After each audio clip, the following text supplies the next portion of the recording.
She didn't hear the briefing end. Not really. The voices around the long steel table had blurred into a dull hum like the drone of a far-off generator. Maps scattered, markers circled red.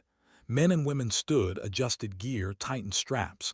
Chairs scraped, boots echoed, and still she sat. Why was everyone ignoring her? She caught her reflection in the glass board at the far end of the room. A woman in her 30s, sharp jaw, hair pulled tight under a cap, uniform clean but eyes shadowed with something heavier.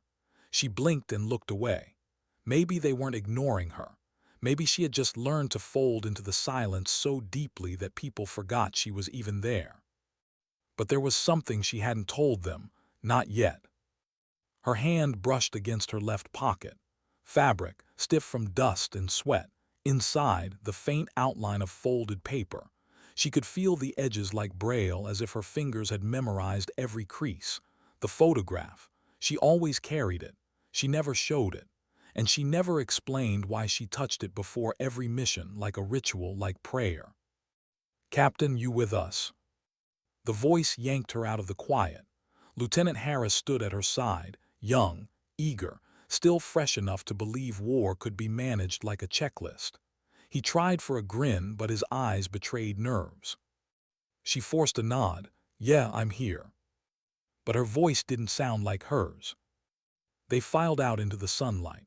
It was too bright, almost mocking. Dust clung to the wind, coating the edges of the tents and the steel fencing that boxed the camp in. A helicopter thumped somewhere far off, blades chewing the air. She adjusted her vest, checked her rifle, scanned the sky. Routine, muscle memory, the same motion she'd done 1,000 times before. And yet, this one felt different. Because of the photograph, because of what she had promised. The convoy rolled out an hour later. Engines growled, wheels crushed gravel, radios hissed static. She sat in the back of the lead vehicle, rifle across her knees, helmet low over her brow. Harris sat across from her, tapping his foot like a restless kid in class. "You ever think about what happens if we don't come back?" he asked suddenly. She glanced at him, then back at the dusty horizon sliding past the window. "Don't." He chuckled, but it was thin, fragile. "So you do." She didn't answer. Instead, she looked down at her pocket again. She didn't need to take the photograph out. She already saw it in her mind, the faces, the place, the frozen moment that had locked itself inside her chest years ago. It was both her strength and her burden, her anchor and her chain. And though no one else knew, this mission wasn't just about orders. Not for her. The first checkpoint came and went. Empty buildings, shattered windows. A dog limped across the road, ribs visible under patchy fur. Soldiers scanned, rifles raised, eyes narrowing into the ruins. Nothing, just the echo of what used to be a town. Harris cleared his throat. "So, Captain, why do you think they put you on this?" Her jaw tightened. She knew why. She was good at what she did, better than most, calm when others cracked, precise, efficient, reliable, the kind of soldier commanders trusted to finish things no matter how messy they got. But Harris wanted an answer. "Because they need it done right," she said flatly. "Yeah, but," he hesitated, lowered his voice. "Word is this one's off the books. You believe that?" She didn't reply. She kept her eyes forward. Because the truth was, she did believe it, and she knew more than she was letting on. There was a name tied to this mission, a name that hadn't been spoken in the briefing, a name she hadn't said aloud in years, a name that connected in a jagged, almost cruel way to the photograph in her pocket. But she wasn't ready to say it, not yet. The radio crackled, voices exchanged code, orders shifted, the convoy slowed. "Ambush," someone muttered. Her heartbeat slowed, not sped up. That was always the strange part. She felt calmer in the moments when chaos threatened, like her body knew fear was wasted energy. She pressed her hand against her pocket again. The photograph. She remembered the promise. And for a second she forgot the men with rifles outside, the looming shadows in half-collapsed buildings, the way Harris's hand twitched toward his weapon. She was somewhere else, somewhere quieter. Until the first shot split the silence. Glass shattered, tires screeched, voices shouted. Her rifle was up before thought could catch up. She leaned out the window, sighted, fired. A figure crumpled in the second-floor frame of a building. Another muzzle flash, she ducked, the round sparking against the doorframe inches from her head. "Move, move, move," the driver yelled. Harris fired wildly, too high, too fast. His breathing was ragged, panic dripping through every pull of the trigger. She grabbed his wrist, forced it down. Controlled, breathe, now. He blinked at her, chest heaving, and for a split second listened. His next shot was slower, cleaner, effective.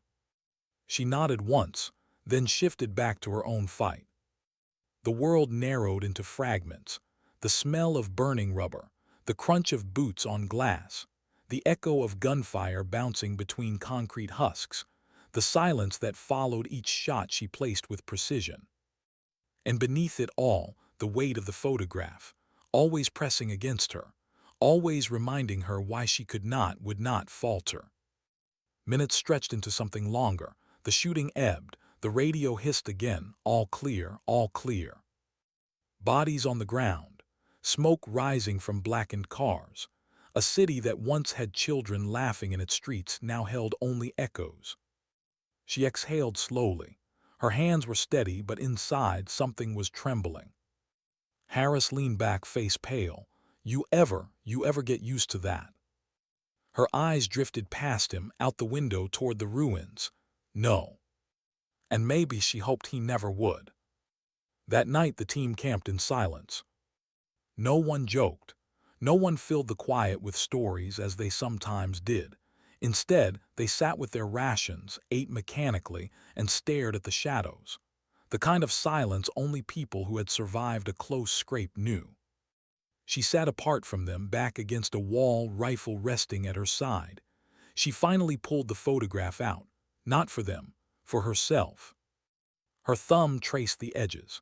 She studied the faces, the way their smiles looked frozen in time.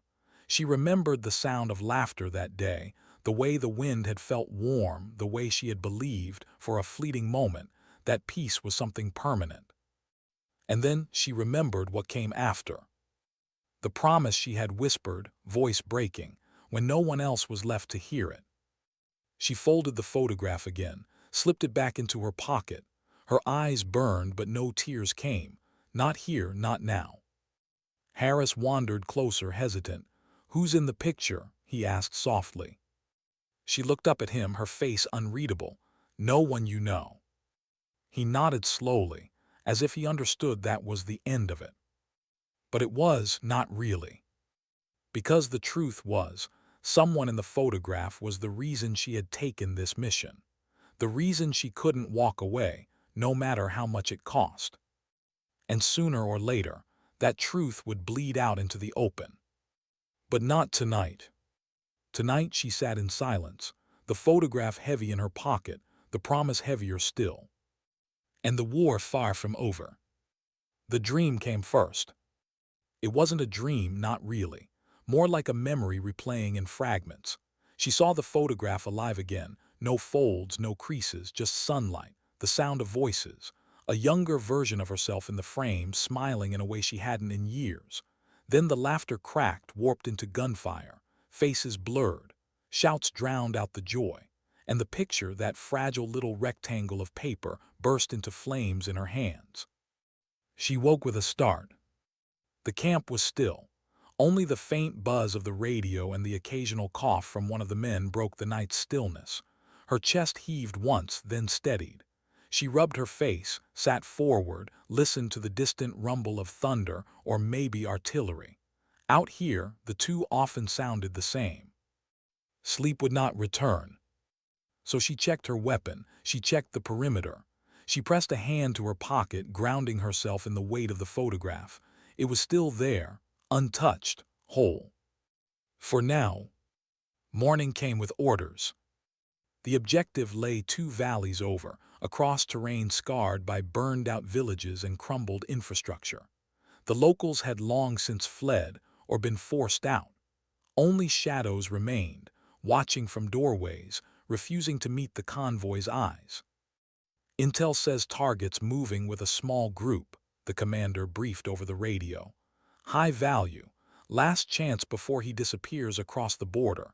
You miss him now, you won't see him again." No one said it, but everyone knew. High value meant dangerous. High value meant blood. She listened in silence, then tightened her strap, checked Harris's gear, and gave the signal to move. The boy didn't notice, or maybe he did and pretended not to. By midday, the heat had become oppressive. Sweat pooled under armor. Dust clung to every pore. They moved on foot now, vehicles abandoned a mile back to avoid drawing attention. "Feels like walking into a graveyard," Harris muttered. He wasn't wrong. The silence here was unnatural. No children, no birds. Even the dogs had vanished. Just walls riddled with holes and the faint smell of smoke that never seemed to leave this place. She raised a hand. "Halt." The team froze. Something was off. She scanned the rooftops, windows, shadows. Her ears strained for the sound that didn't belong. And there it was, a faint metallic clink, not natural, not random, deliberate. "Trap," she whispered. Before the word had fully left her mouth, the ground erupted. The explosion tore through the street, fire and dust swallowing two men in front. Shouts, confusion, the metallic rain of shrapnel clattering across armor. "Cover, cover." She dove behind a half-collapsed wall, dragged Harris down beside her. His ears bled faintly from the blast, eyes wide, breathing frantic. She shook him hard. "Stay with me." Gunfire followed. Bursts from rooftops, from doorways, the unseen enemy everywhere at once. Her rifle was steady, controlled shots, each one placed with care. A rooftop gunner dropped. A shadow in a window fell back. Still, they were outnumbered. A soldier beside her screamed, not from the bullet that had grazed him, but from the panic in his own chest. She saw it in his eyes. He was gone before the fight had even taken him. And she felt that weight again, the weight of command, of being the one they all looked to when things collapsed. But her hand brushed her pocket, even in the middle of chaos. The photograph pressed back, reminding her, anchoring her. "Not yet, not here." She rose, fired, shouted orders, moved them piece by piece through the ruined street until the ambush began to falter. And then it came. The voice over the radio, calm, confident, speaking a language she hadn't heard in years but knew by heart. A name slipped through the static. Her chest went still. That name, the one tied to the photograph, the one she thought she'd never hear again. Her breath caught, her hands trembled for the first time in years. And then the voice was gone. The battle ended as quickly as it began. The ambushers retreated, disappearing into the labyrinth of ruins. The street lay littered with bodies, shell casings, and the acrid bite of smoke. She stood in the center, chest rising and falling, weapon still raised though no one was left to fight. Harris touched her arm. "Captain, you okay?" She didn't answer, couldn't. Because that voice, she knew it. She had trained with it once, laughed with it, trusted it. And then buried it. "Captain," Harris pressed again. She shook him off. "Secure the wounded, check ammo, we move in 10. Her voice was steel again, but inside everything was cracking. That night she didn't sleep. She sat with the photograph under the pale light of the moon, edges trembling in her hands. The faces stared back, smiling, innocent, whole. But one face wasn't in the picture. Not because they hadn't been there that day, but because they had taken the photo. The one behind the camera. The one whose voice she had just heard. The one she had sworn was gone. Her throat closed, memories pressed in, sharp and merciless. Training days when exhaustion had felt like a badge of honor. Missions where they had relied on each other more than blood. Jokes whispered in the back of trucks. Promises made under starlight. And then the betrayal, the disappearance, the silence. She had carried the weight of that absence for years, folded into her pocket, a reminder of what had been stolen. And now he was here, alive, and on the other side. At dawn, Harris approached again.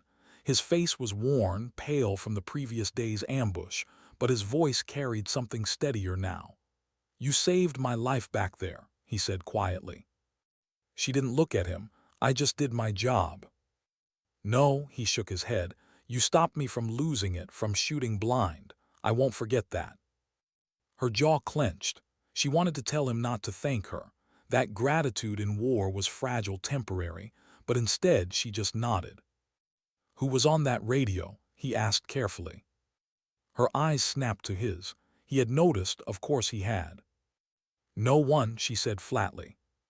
Harris studied her a moment, then gave a faint, almost sad smile. "Okay, no one." But his tone said he didn't believe her.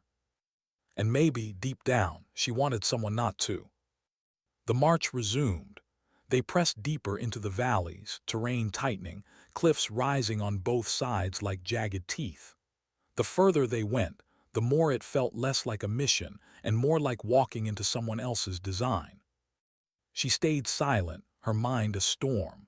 The photograph burned against her thigh. The promise she had made years ago whispered at the edges of her thoughts. She remembered the words exactly. "I won't stop, not until it's finished." And now finished meant something different. Because the target wasn't a stranger.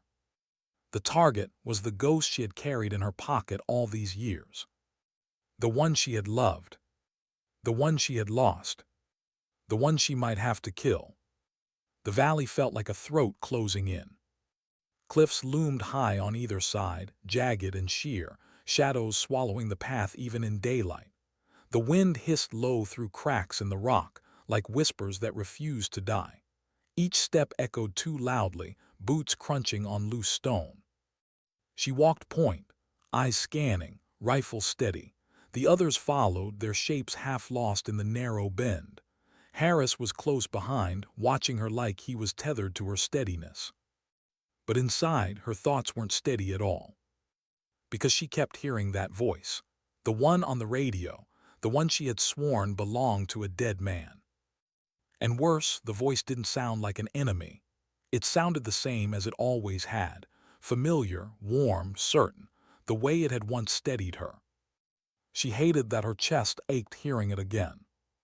They made camp at dusk, tucked into a broken ridge. The team ate in silence, but Harris eventually broke it, as he always did. "You ever get tired of the quiet?" She didn't answer right away. She was staring at the sky, what little of it the cliffs allowed. Thin streaks of orange fading to bruised purple. It should have been beautiful, but beauty here felt like a lie. Finally, she said, "Silence tells you what to fear. You just have to learn to listen." Harris frowned, chewing on that. Then he nodded, almost to himself. "Guess I still got a lot to learn." He wasn't wrong, but he wasn't hopeless either. She saw in him the same restlessness she'd once had, the hunger to prove himself. The difference was she had learned the cost. He hadn't yet. And she didn't know if she wanted him to. Later, when the others drifted into uneasy sleep, she sat alone, pulled the photograph from her pocket. The edges were worn now, soft from years of handling. The ink had faded, but the faces were still clear enough. One face especially, bright, alive, filled with a joy that had once felt permanent. And then she remembered the day the photo was taken. It had been a break between deployments, a rare, fragile pause in the storm. They'd gone to the coast, her squad, and him, the one with the voice. The one who had stood behind the camera that day, capturing their laughter, freezing it into paper. She remembered the salt on the wind, the sound of gulls, the way he'd teased her for squinting against the sun, the way she'd shoved him, laughing, and he'd pretended to stumble before catching her hand. That day they had made a promise to each other, not about survival, not about duty, about something smaller, softer, that when it was over they'd go back, just the two of them. It was the only promise she had ever wanted to keep. And then he vanished. No body, No explanation, just gone. Until now. She folded the photo again, her hands trembling for the first time in years. How do you fight a ghost you once loved? The next morning they pressed deeper. The cliffs spat them out into a plateau where the ruins of another village lay scattered, collapsed roofs, blackened stone, a single well standing in the center like a gravestone. The silence here was heavier, even the air tasted of ash. Harris walked close, his voice low. Feels like someone's watching. They are, she murmured. And she was right. The first shot cracked from the ridge. They dropped instantly, dust spraying around them. She sighted, spotted the muzzle flare, fired back. Another flash from the opposite side. Crossfire. Pinned, Harris shouted. She scanned, calculated. They were exposed. No cover but rubble, no time but seconds. Her decision was instant. Smoke out, flank right. The team obeyed, lobbing smoke grenades into the open. White plumes swallowed the plateau. Under its cover they sprinted, hugging the broken walls, climbing jagged ledges. She led the flank, boots slipping on loose rock, lungs burning. Gunfire cracked blind through the smoke. Shouts echoed in a language she knew too well. And then silence. Her team froze, waiting, listening. The radio hissed, and that voice came again. Calm, controlled, directly to her. Her blood ran cold. Still carrying it, aren't you? The voice said. Her breath hitched. No one else would know, no one else could know. Her hand shot to her pocket, the photograph. Harris glanced at her, confused. Captain, what's he saying? She didn't answer, couldn't. Because the voice wasn't taunting, it wasn't gloating. It was sad. The fight dissolved after that. The enemy pulled back, as if they'd only wanted to remind her they could reach her whenever they wished. Her team regrouped, shaken but alive. Harris pressed her again. What was that? He was talking to you. What the hell is going on? She cut him off sharp. Not now. But Harris's stare lingered. He wasn't a fool. He knew there was something she wasn't telling them, something heavy enough to make her voice falter. And he was right. Because the man they were hunting, the one command called high value, was the same man behind the photograph. The man she once swore she'd never leave behind. That night the team made a fire in the lee of a rock wall, though it felt more like ritual than comfort. Flames flickered against stone, painting weary faces in shades of orange and shadow. One of the older soldiers, Ramirez, spoke for the first time in days. His voice was gravel, worn by smoke and years. You ever think about what you'll do when it's done, after all this? No one answered at first. Then Harris said quietly, I'd go home, sit with my mom, eat her cooking, that's it, nothing else. A faint smile tugged at Ramirez's mouth. Simple's good. War makes you think simple's impossible. The fire crackled. They each sat with their own thoughts, their own ghosts. She didn't speak, because her answer wasn't simple, it wasn't possible. Because the only after she had ever wanted was with someone who now stood on the opposite side of her rifle. Later, when the others slept, she walked alone to the edge of the plateau. The sky above was sharp with stars, the kind you only saw in places forgotten by the world. She closed her eyes, let the cold night air sting her face, and she whispered words no one else would hear. You're alive. Saying it aloud made it real, heavy, terrifying. You're alive, and I have to find you. She pressed the photograph against her lips, as if it could answer back, as if it could tell her what to do. But it was only paper, only memory. The choice, what to do when she finally faced him, that choice was hers alone. And she didn't know if she was strong enough to make it. The next day, command confirmed it. The target had moved to a fortress-like compound deeper in the mountains, heavily guarded, almost impossible to reach undetected. The kind of mission that ended careers or lives. The kind of mission only someone with nothing left to lose would take. And she knew, with bone-deep certainty she was going. Not for orders, not for country. For the promise folded in her pocket. For the face behind the camera. For the man who should have been buried years ago, yet somehow was. And as the convoy prepared, as Harris adjusted his rifle, as the others muttered prayers under their breath, she stood apart. The firelight from the night before still burned in her eyes. And she whispered again, so softly only the wind heard her. "I'll finish this, one way or another." The fortress rose like a scar on the mountain. From a distance, it looked less like a building and more like the earth itself had decided to grow walls, stone stacked on stone, thick and jagged, crowned with rusted wire. Smoke leaked from chimneys.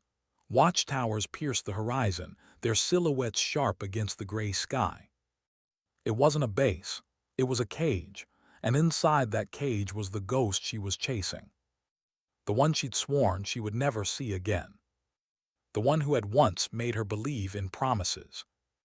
They lay prone on the ridge above, scopes trained, binoculars scanning. Harris whispered low beside her, pointing. 2 sentries north tower, 3 more walking the perimeter. Heavy weapons nest here, here, and here. He tapped the map spread between them. She nodded, eyes locked on the compound. Every movement burned itself into her memory. Every blind spot, every rhythm of the patrols. But while the others planned, her mind replayed his voice. The words from the ambush, still carrying it, "Aren't you?" How had he known? How could he? Unless he had seen her too. And if he had, why hadn't he pulled the trigger? That night under a sliver of moon they crept closer. Step by step, inch by inch, silence binding them tighter than any rope. Every rock, every scrape, every shallow breath felt like thunder in the dark. At the outer wall she motioned 2 men forward. Wire cutters hissed. The fence gave. They slipped inside like shadows, hugging stone, slipping past guard posts with patience drilled into bone. Harris's hand brushed her shoulder signal. He pointed to a blind corner. Voices, 2 guards. She drew her knife. Harris reached for his. She stopped him with a shake of her head. This one was hers. She slid into the dark, body low, breath silent. The first guard never saw her. Her blade caught him under the jaw, hand muffling his last sound. The second turned, too late. Her grip was precise, merciless, practiced. When she emerged, Harris's eyes flickered with something like awe and fear. She gave no explanation, just kept moving. They breached the inner courtyard. Stone walls, steel doors, the stench of oil and smoke. Somewhere inside, machinery throbbed, a generator humming steady like a second heartbeat. And then another voice. Not from the compound, from the radio in her ear. "Command. All teams confirm. Target confirmed inside. Priority is capture. Repeat, capture if possible.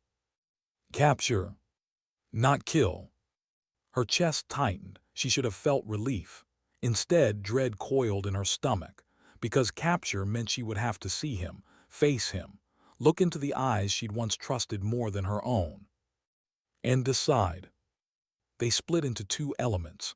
Ramirez led one. She led the other, Harris at her side. Corridors swallowed them whole. The air was damp, tasting of rust and stone. Each door they passed hid shadows, echoes, memories of screams. She kept moving, every sense stretched thin, every muscle on edge. Then came the sound. Footsteps measured, confident. She froze, raised a fist. The team halted. The steps drew closer.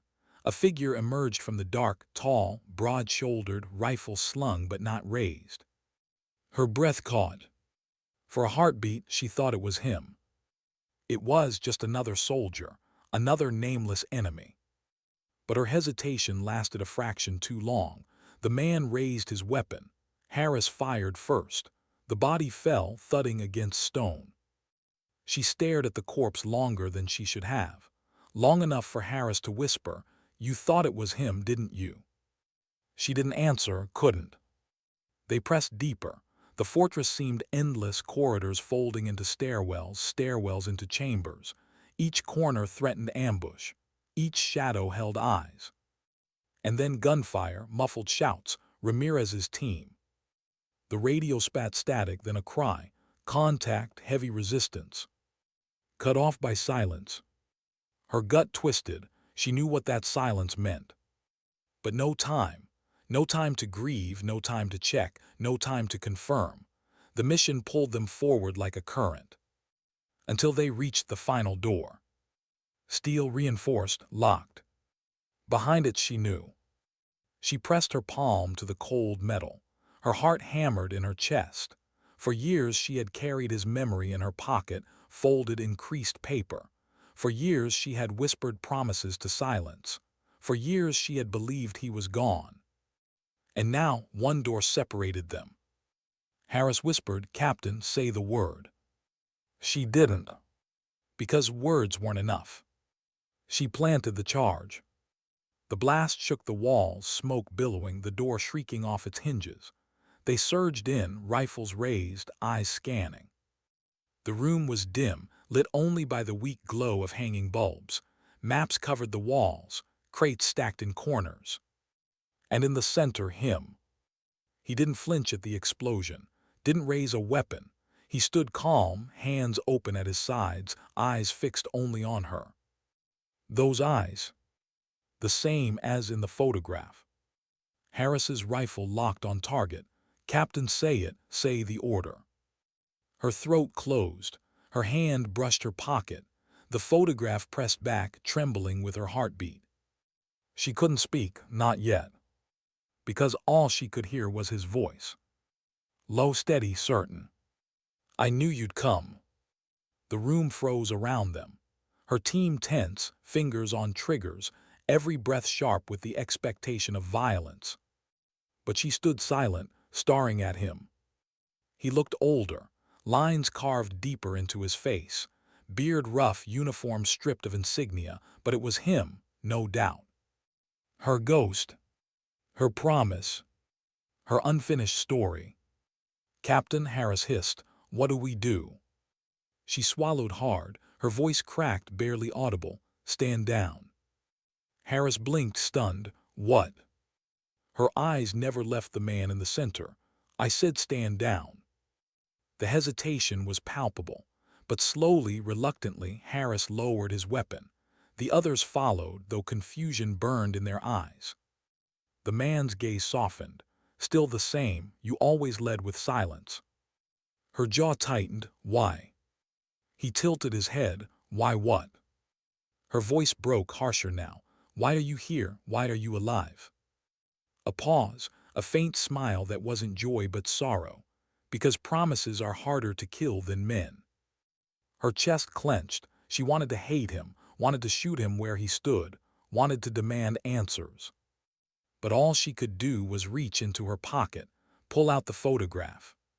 She held it up. His eyes flickered, softened, almost broke. "You kept it," he whispered. Her hand trembled. "I made a promise." And for the first time in years, she didn't know if she could keep it. The air in that room weighed more than stone. Every man in her squad felt it. They stood frozen, rifles lowered but hands tight on the grips, waiting for her word. One word could fracture everything. One word could turn the ghost before them into a corpse, or into something even more dangerous, an ally they could not explain. She held the photograph in one hand, her weapon in the other, the two pieces of her life she had never meant to bring together. And he stood unarmed, calm, as if the walls around them weren't crumbling, as if the very earth hadn't shifted with her arrival. "You should have stayed dead," she whispered. His eyes did not falter. "You should have stopped looking for me." The squad shifted uneasily. Harris's voice cut sharp. "Captain, he's the target. We've bled men for this. We've lost Ramirez's whole team. Say the word, we'll finish this." She ignored him. Because the weight in her chest was heavier than the weight of command. "Talk," she said finally. Her voice was ice, but inside everything burned.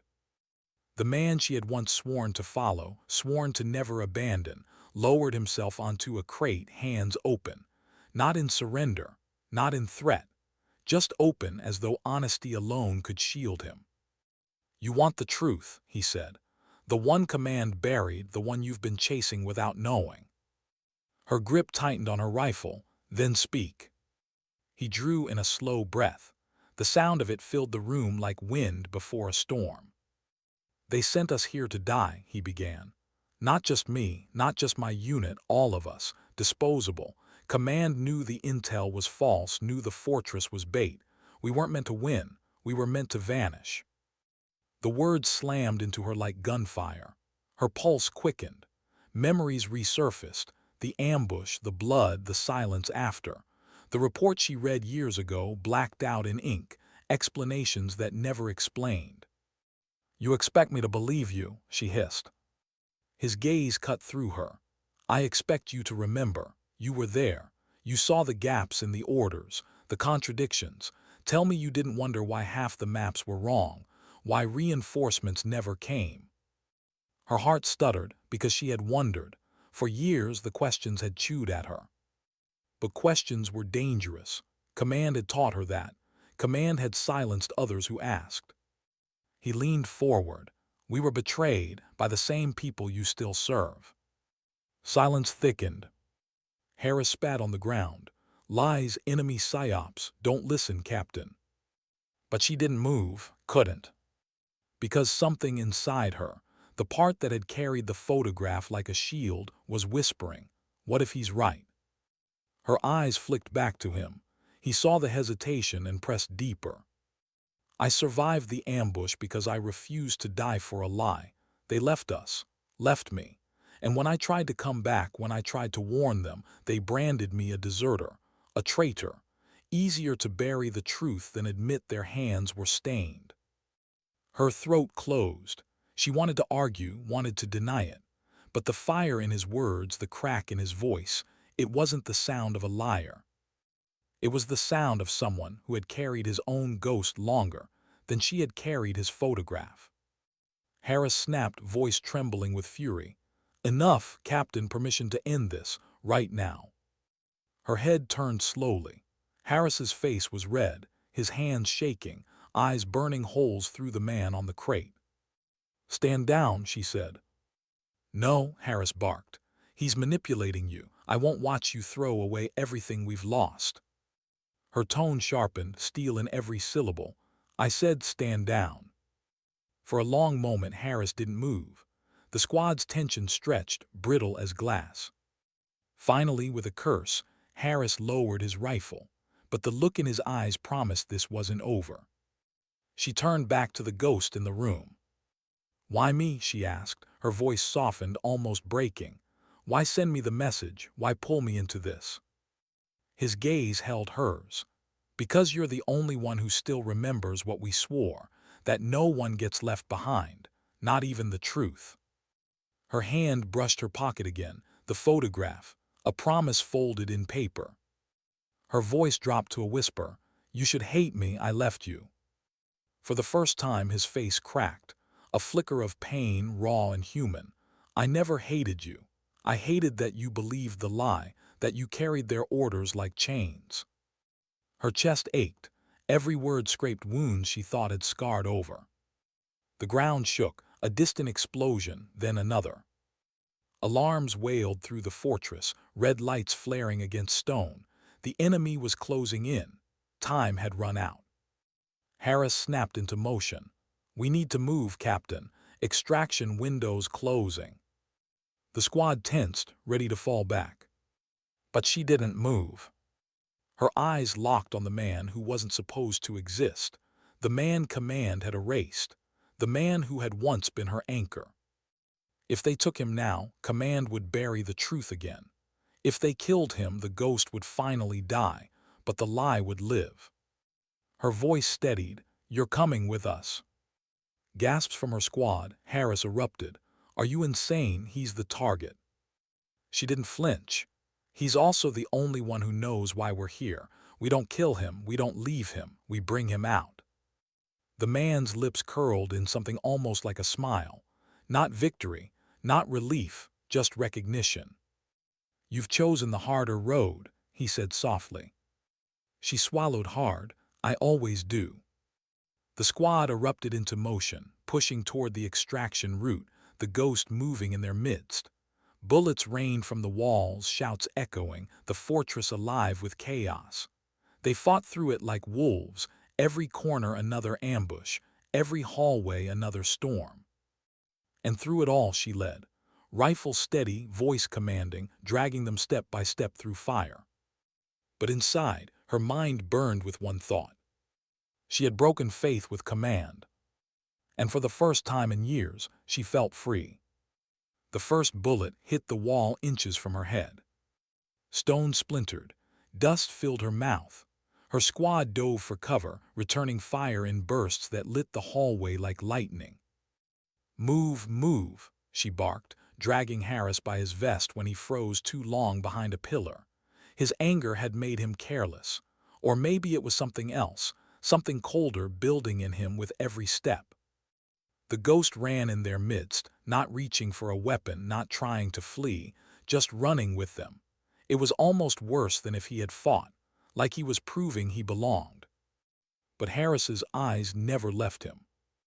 They fought through stairwells that smelled of smoke and blood, past doors that swung open to reveal nothing but ruin, down corridors where echoes of enemy boots chased them like phantoms. Every step forward was paid for with sweat, with shouts, with bursts of steel and fire. But she didn't falter, she couldn't. The photograph in her pocket pressed against her side, bending, creasing, reminding her why she couldn't. She had told herself for years it was a burden, a wound she carried because letting go felt like betrayal. Now, as the man she had mourned ran beside her, it felt like proof that she hadn't been wrong to remember. But proof could also destroy. They reached the upper corridor. The air there was thin, carrying the smell of the outside world, a hint of freedom. But freedom always came with a price. 2 minutes to extraction, Harris shouted over the comms, his voice clipped, impatient. She glanced at him. Sweat streaked his face, his jaw set tight, his rifle trained forward but his eyes darting back, always back to the ghost. She knew what he was thinking. She felt it in her bones. "Captain," he said between breaths, "this is wrong. He's playing you. You're risking all of us." She cut him off with a glare. "Focus on the exit." His lips tightened, but his silence was dangerous. Because silence from Harris wasn't surrender. It was a fuse waiting to burn. The final hallway stretched long, broken windows spilling light across the floor. Beyond them, the sound of helicopters, their salvation. The squad surged forward. But then the walls themselves roared. Explosions ripped through stone, fire bursting from the left flank, the ceiling raining dust. They were cut off. "Down," she yelled, shoving them into cover as enemy fire raked the corridor. Chaos swallowed everything. Gunfire deafened, smoke choked, screams tore from throats she couldn't see. In the storm, she found herself face to face with him again. He didn't flinch, didn't blink, just stared at her as if this moment was inevitable. "You know they'll kill me the second we land," he said calmly, bullets tearing the air around them. Her chest tightened. Because he wasn't wrong. She forced herself to breathe, to push through the haze of battle. Her squad was pinned, Harris cursing as he fired blindly. She turned to the ghost. "Then tell me what I need to know, right now, before anyone else decides your fate." He nodded once, like he had been waiting. And then he said it. The words that cut deeper than bullets. "They're not just hiding the truth. They're preparing for another mission. Same setup, same betrayal. Another unit will die the way we did unless you stop it." Her stomach twisted. Another unit. More soldiers who trusted the chain of command the way she once did, walking into the same trap. She closed her eyes for half a heartbeat, the photograph burning against her ribs. She couldn't let it happen again. But how much could she trust a man branded traitor? The helicopter's rotor blades thundered closer. Harris caught her eye, fury blazing. "Captain, we need to go, now." She looked from Harris to the ghost. Between loyalty and betrayal, between command and conscience. And she made the only choice she could live with. "Cover me," she shouted. Her squad obeyed, unleashing fire down the corridor. She grabbed the ghost's arm and dragged him forward, sprinting through smoke and shards of light toward the roar of the helicopter. Bullets chased them, stones split, the floor shuddered beneath explosions. But step by step, they broke through. The sunlight hit her face like a slap, blinding and brilliant. The helicopter hovered, side door open, crew waving them in. One by one, her squad leapt aboard, the ghost last, climbing into the belly of the machine as fire clawed at their heels. She jumped in after him, pulling the door shut. The helicopter lifted. They were out. But freedom was not peace. Inside the bird, silence fell heavy, broken only by the thrum of rotors. Harris sat across from her, rifle still in his hands, eyes burning holes through the ghost. His chest rose and fell like a man restraining himself from lunging across the cabin. The rest of the squad slumped back, exhausted, half starring, half dozing, but every one of them felt the fracture, the trust that had splintered the moment she chose to bring him aboard. Her gaze drifted to the window. The world below stretched endless, a patchwork of mountains and shadows. And then her hand moved, almost without thought. She pulled the photograph from her pocket. It was bent now, edges frayed, ink fatting, the faces in it blurred but still alive. She stared at it until her throat closed. Then she felt another gaze. He was watching her, the ghost. His eyes softened when he saw what she held. "You kept it," he murmured. Her voice cracked. "I couldn't let go." Something flickered in his expression. Pain, gratitude, regret, all of it tangled. But Harris's voice cut sharp, shattering the moment. "That picture means nothing if you've doomed us all." She snapped her head toward him and realized his rifle wasn't resting anymore. It was aimed straight at the ghost's chest. The helicopter seemed to shrink, every breath sucked from the air. "Harris," she warned, her voice steel. He didn't blink. "He's not coming back with us. I won't allow it. We end this now." The squad stirred, some glancing away, others frozen. No one spoke. The ghost didn't move, didn't flinch. He looked almost resigned. Her hand tightened around the photograph, edges cutting her palm. She felt the choice pressing down again, heavier this time. Between command's orders and the truth, between Harris's loyalty and Harris's fear. Her voice came low, dangerous. "Put the weapon down." Harris's finger twitched on the trigger. "You've changed, Captain," he spat. "Not for the better. You're risking lives for a man who's already dead to us." Her heart hammered, because in that moment, she knew Harris might not back down. And the next decision she made could split more than her squad. It could split her soul. The barrel of Harris's rifle didn't waver. It was steady, locked on the chest of the man who wasn't supposed to exist. The ghost sat still, hands loose in his lap, eyes calm. It was as if he had already accepted the ending Harris wanted to write.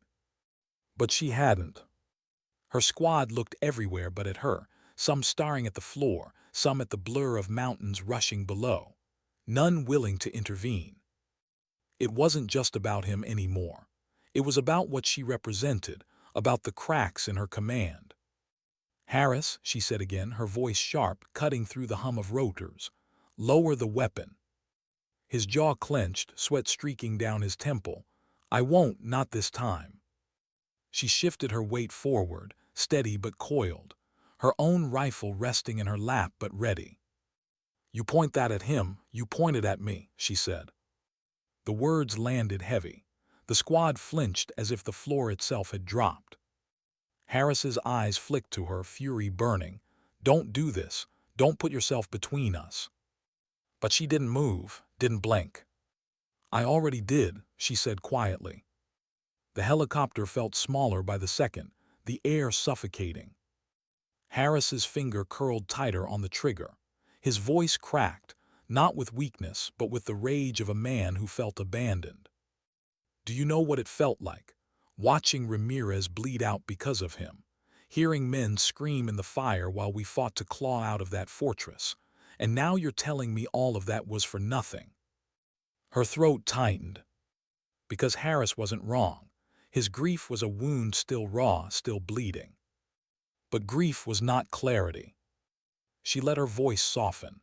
"I hear you, I feel it too, but killing him now won't bring Ramirez back." Harris shook his head violently, his teeth gritted. "No, but it'll make sure he doesn't spit more poison into your ear. He's turning you against us." Her chest rose, fell, and then she said the one thing Harris didn't expect. "He doesn't have to. Command already did." The words struck like shrapnel. Harris blinked, stunned for half a second, then snarled. "You've lost it. They're our lifeline. Without them, we're nothing." She leaned forward, her gaze piercing his. "And what if they're the ones who sent us to die? What if Ramirez was meant to fall? What if the next unit is already walking into the same trap?" Harris's breath caught.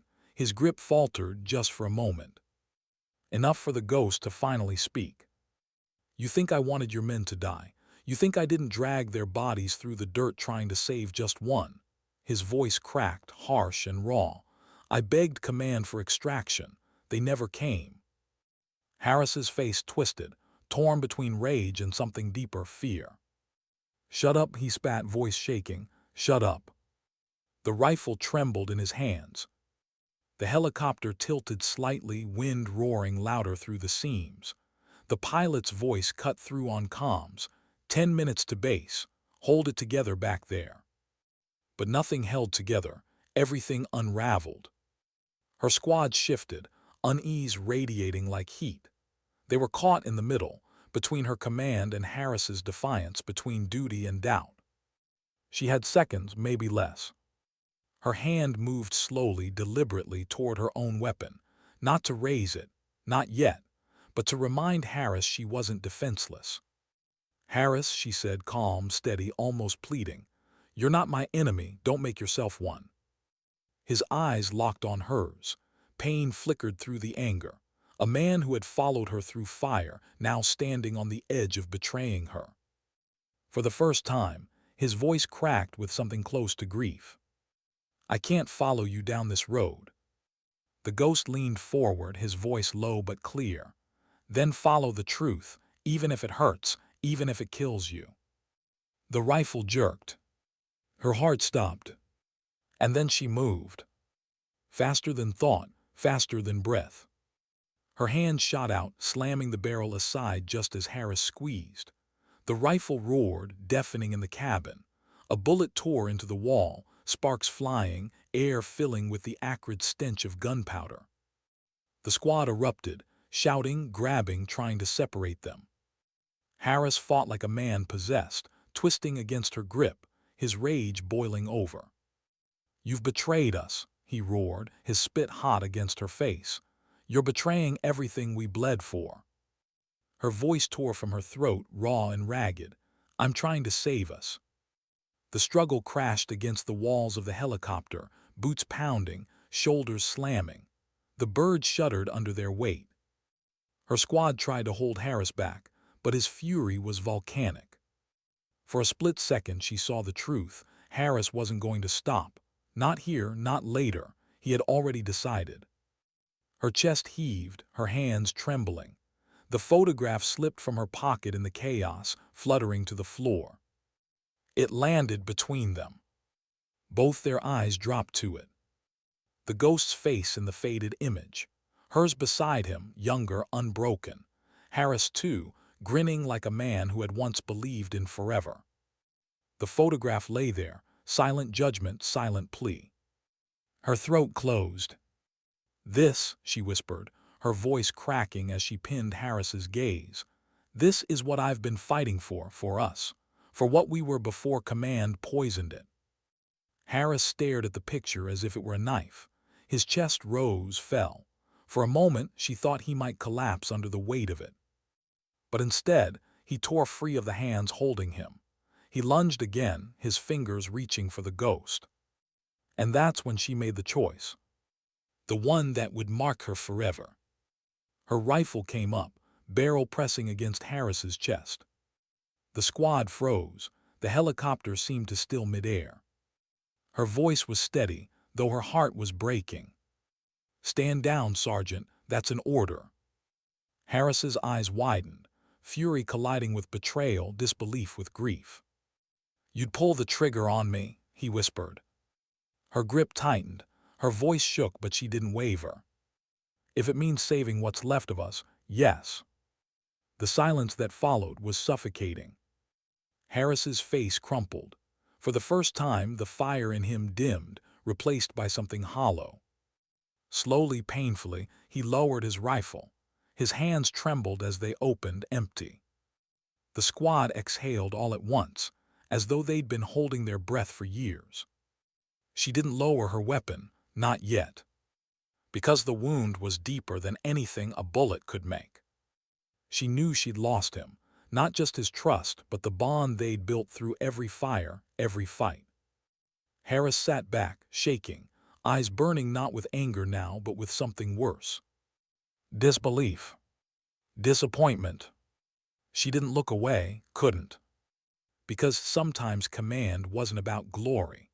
Sometimes it was about breaking your own heart so others could live. The pilot's voice cut through again. 2 minutes, prepare for landing. She finally lowered her rifle. The photograph still lay on the floor, caught in the draft of the rotors, edges fluttering like it wanted to fly away. She reached down, picked it up, smoothed the creases with shaking fingers. Harris watched her, the ghost watched her, the squad watched her.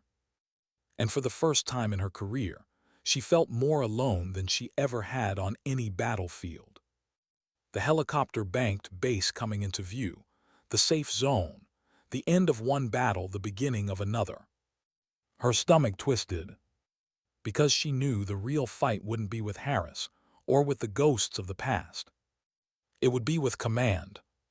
The moment the skids touched ground, everything would fracture. And she wasn't sure if even the truth could hold it together. The helicopter's skids hit dirt with a jolt that rattled teeth. Dust blasted upward, whipping through the open field, stinging eyes, choking lungs. Beyond it the base loomed, rows of concrete steel towers, flags snapping in the wind. Home. But it didn't feel like home.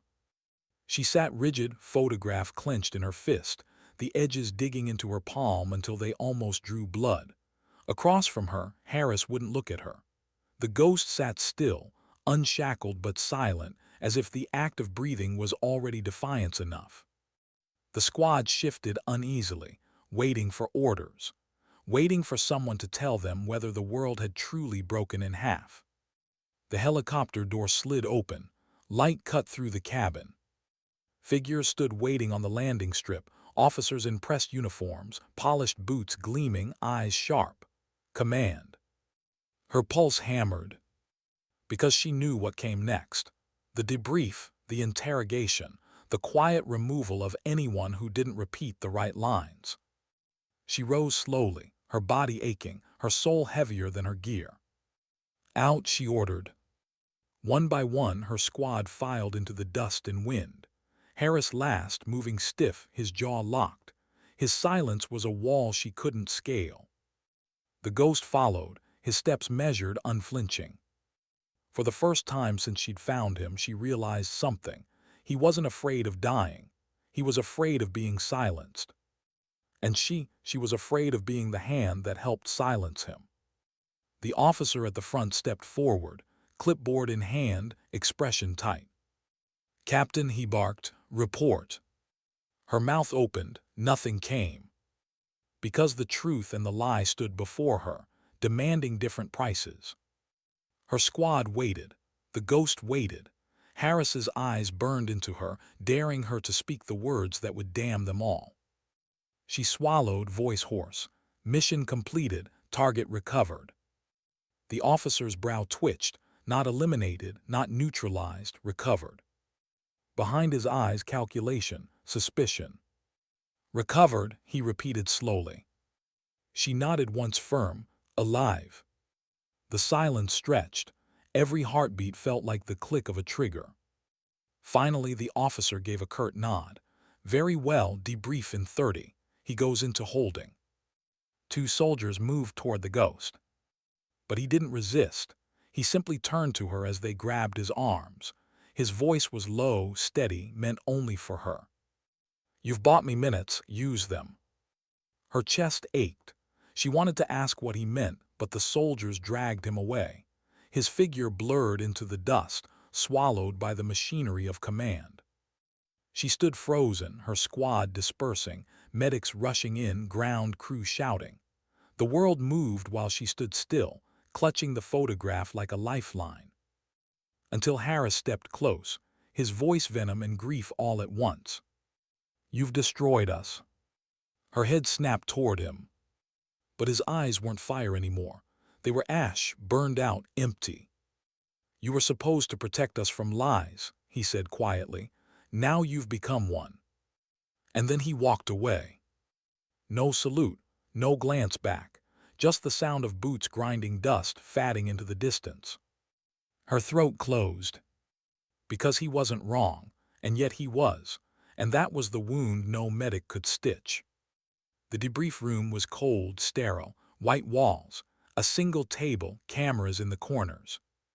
She sat with her rifle leaning against her chair, the photograph hidden in her sleeve.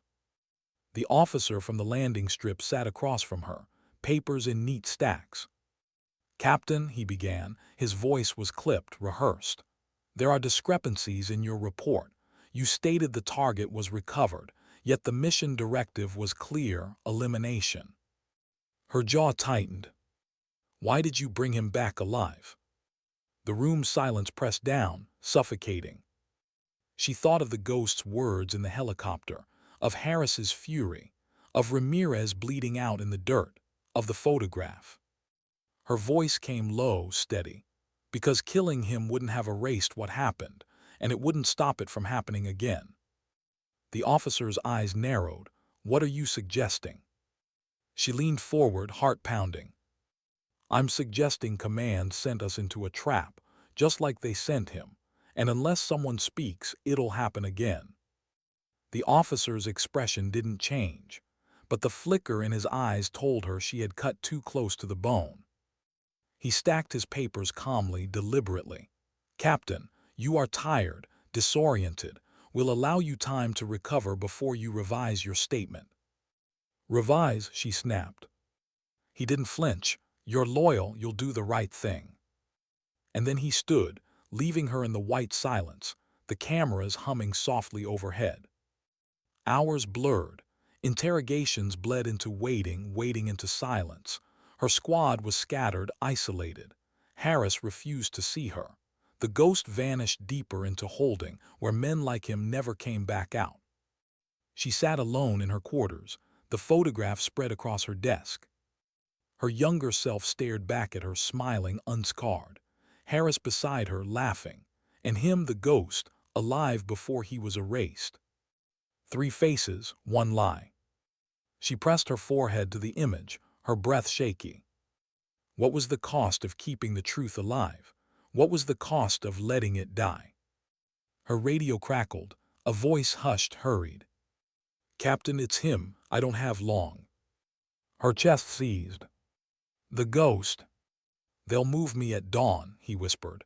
After that, I disappear. If you mean what you said in the field, come. You know where. The line cut. Her hands shook. Her choice was waiting. Stay in the safety of lies, or step into the fire of truth. The sky before dawn was slate gray, heavy with silence. She moved like a shadow through the base, the photograph tucked inside her vest. Each guard she passed, each camera she evaded, weighed on her conscience.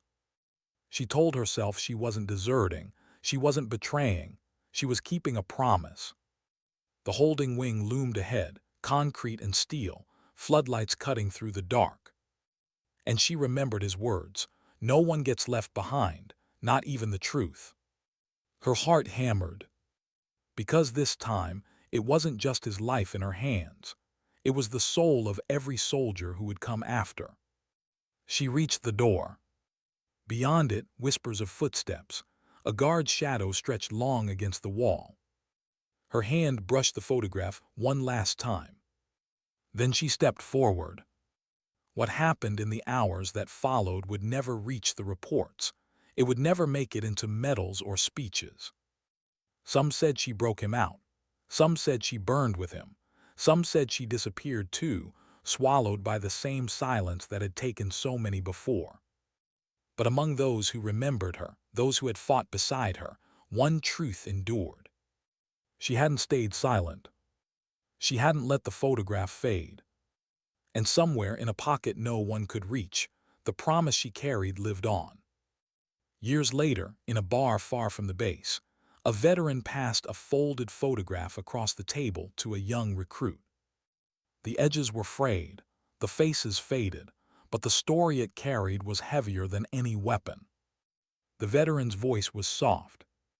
Sometimes dignity doesn't speak, it simply acts. The recruit stared at the image, silent, as if listening to a ghost whisper from the paper. And in that silence, the promise lived again.